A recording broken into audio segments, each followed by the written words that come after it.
திருவாக்கும் செய்கர்மம் கைகூட்டும் செஞ்சொல் பெருவாக்கும் பீடும் பெருக்கும் உருவாக்கும் ஆதலால் வானோரும் ஆணைமுகத்தானை காதலால் கூப்புவார்தன்கை.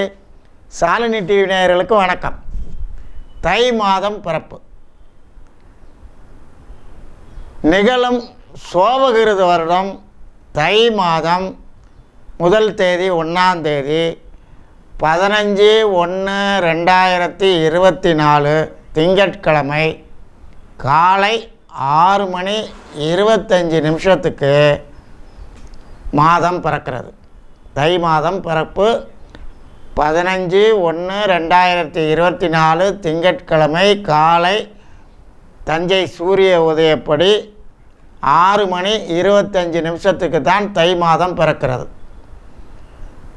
உத்தராயண புண்ணிய காலம் ஆரம்பம். தட்சிணாயனம் முடிந்து உத்தராயணத்துக்கு வந்துவிட்டோம். இப்போ தை மாதம் முதல் தேதி சுக்ல சதுர்த்தி திதியும் ராகோட நட்சத்திரமான சதய நட்சத்திரமும் கூடிய கும்ப ராசியில் கூடிய சித்த யோகத்தில் தனுர் லக்கணத்தில் சுபயோக சுபதினத்தில் தை மாதம் பிறக்கின்றது. இதில் பாருங்கள், தை மாதம் மதியம் 1:09 வரைக்கும் தான் சித்த யோகம் இருக்குது. அதுக்கு பிறகு யோகம் சரியில்லை. தை மாத கிரக நிலைகளை பார்ப்போம். தனுசு லக்கணம் மாதம் பிறக்கிறது. தனுசு லக்கணத்தில் பிறக்குது. லக்னத்தில் செவ்வாய், லக்கணத்தில் புதன் தனுசில், அடுத்தபடியாக மகரத்தில் சூரியன், கும்பத்தில் சனி சந்திரன், மீனத்தில் ராகு, மேஷத்தில் குரு, கன்னியில் கேது, விருச்சிகத்தில் சுக்கிரன். இது கிரக நிலைகள் தை மாத பிறப்பன்றைக்கு. பொதுவாக பாருங்கள், மார்கழி மாதம் தனுசில் இருந்த சூரியன் இப்போ மகரத்துக்கு வந்துட்டார். அப்போ உத்தராயண புண்ணிய காலம் ஆரம்பம். இதில் பாருங்கள், ஆனி மாதம் 30 வரைக்கும் நமக்கு உத்தராயண காலம். ஆடி வந்தால் மறுபடியும் தட்சிணாயனம் ஆரம்பம். இப்போ உத்தராயண புண்ணிய காலத்தில் தான் இறப்புகள் கம்மியாக இருக்குங்க. இதில் இறக்குறவங்களாம் மோட்சத்துக்கு போகிறாங்கங்கிறது ஒரு ஐதீகம். தட்சிணாயனத்தில் அந்த அமைப்பு இல்லை, உத்தராயணத்தில் அந்த அமைப்பு உள்ளதாக முன்னோர்கள் கூறியுள்ளார்கள். ஆகையினால் இது உத்தராயண புண்ணிய காலங்கிறது ரொம்ப சிறப்பான காலம். அதில் தை மாதம் முதல் தேதி இப்போது நமக்கு மகரத்தில் சூரியன் வந்துட்டார்.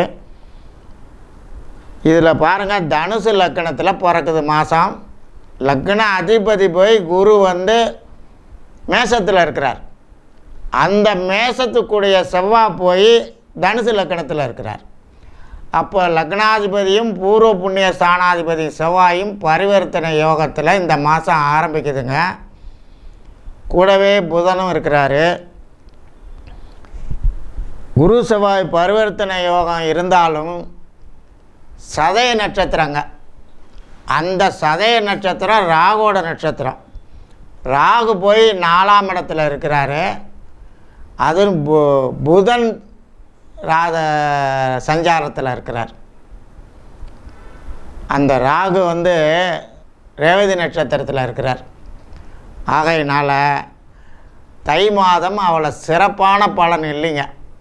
லக்னத்தை குரு பார்த்துருக்கிறாரு. நமக்கு தை மாதம் ஒன்றும் பெரிய ஆபத்துக்கள் வராது.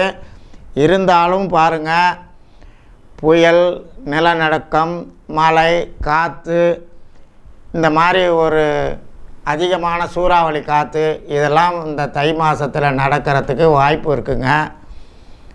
தங்கம் வகையில் ஏற்றம் இறக்கம் இருக்கும். என்ன இருந்தாலும் மீனத்தில் இருக்கிற குரு தங்கத்துக்கு அதிபதியாக இருந்தவருங்க.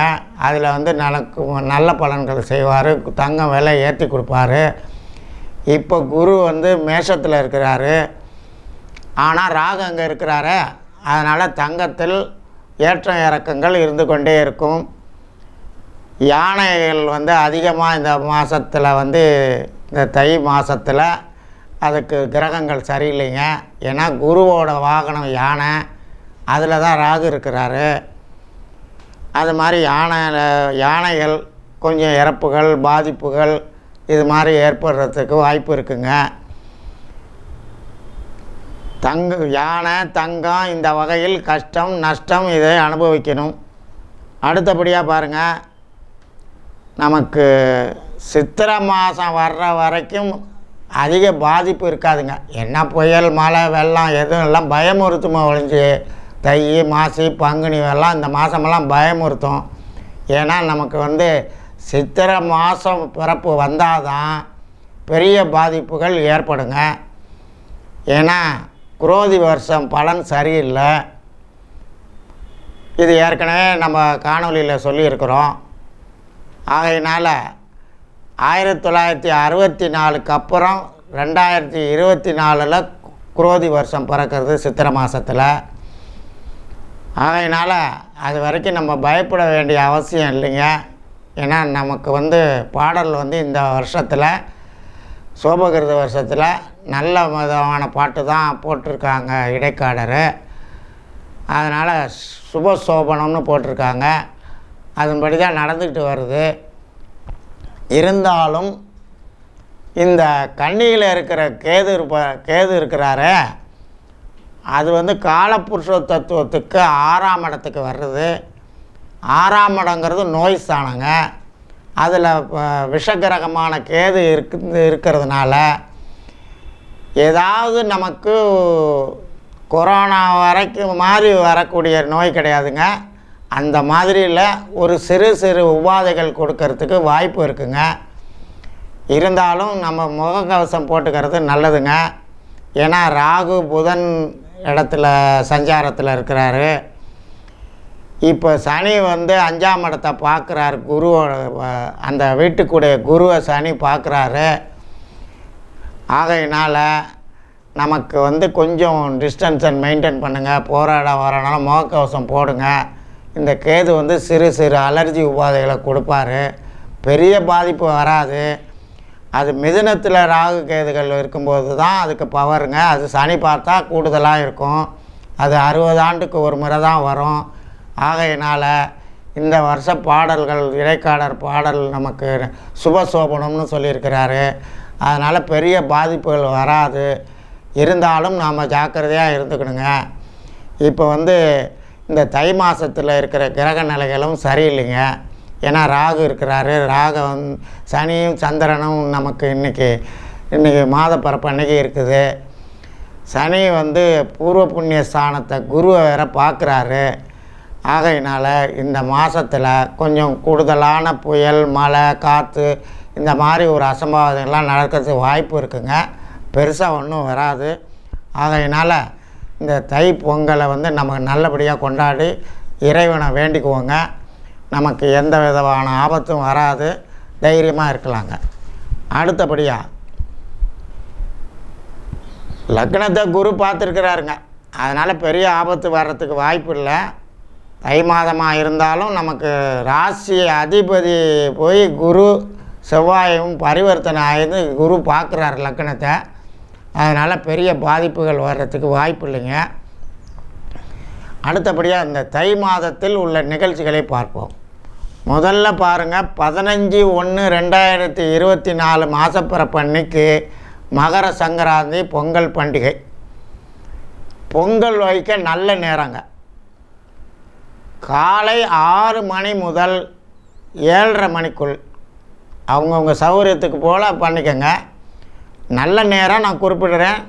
காலை 6:30 முதல் 7:30 வரை பொங்கல் வைக்க நல்ல நேரங்க. அடுத்தபடியாக 9:40 முதல் 10:30க்குள் அதுவும் ஒரு நல்ல நேரங்க.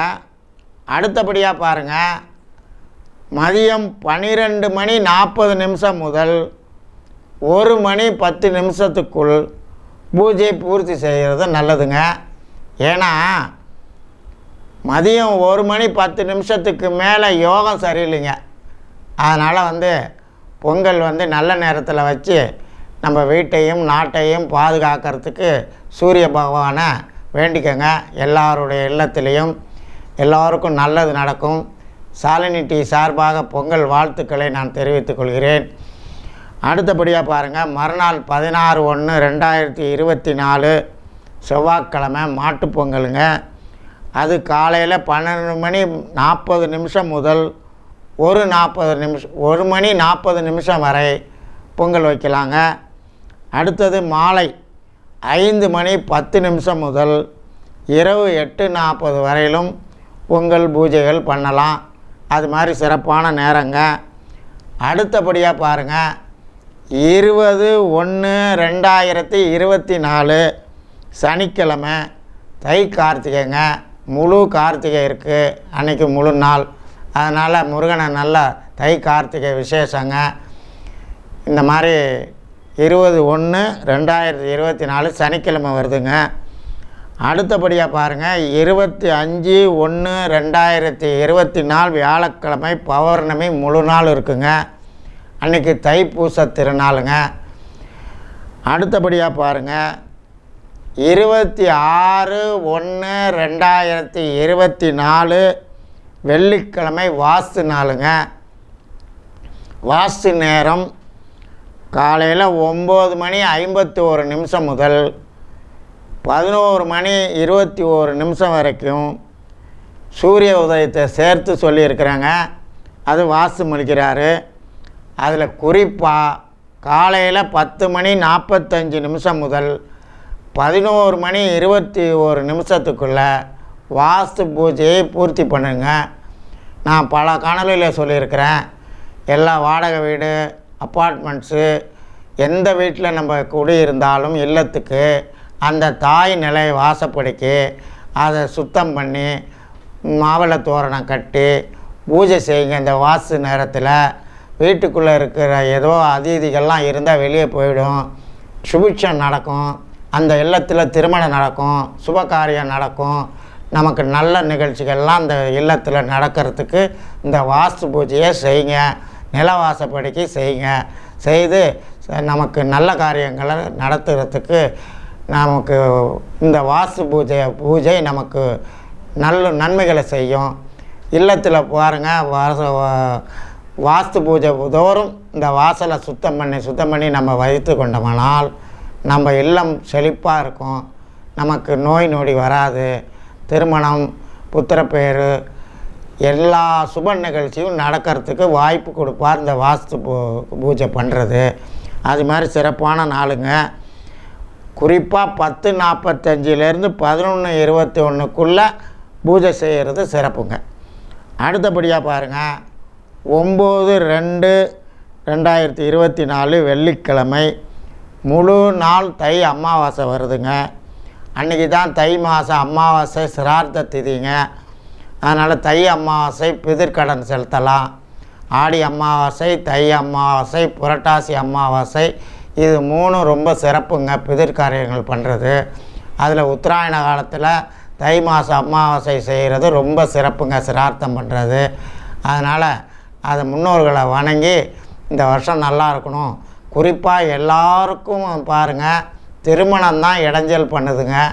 அது என்ன காரணம் தெரியலைங்க. அது குறிப்பாக தமிழ்நாட்டில் அதிகமாக திருமண தடை நிறையா இருக்குதுங்க. ஆகையினால் எல்லோரும் இந்த தை அமாவாசை அன்னைக்கு பிதிர்கடன்களை தீர்த்து அவங்கள முன்னோர்களை வேண்டி வணங்கிக்கோங்க. இறைவனை வணங்கிக்கோங்க. எல்லாருக்கும் நல்ல காரியம் நடக்கணும், திருமணம் நடக்கணும், புத்திர சந்தானம் வேணும். அது மாதிரி நம்ம சுபிட்சமாக இருக்கணும்னு முன்னோர்களை வேண்டிக் கொள்வோம்.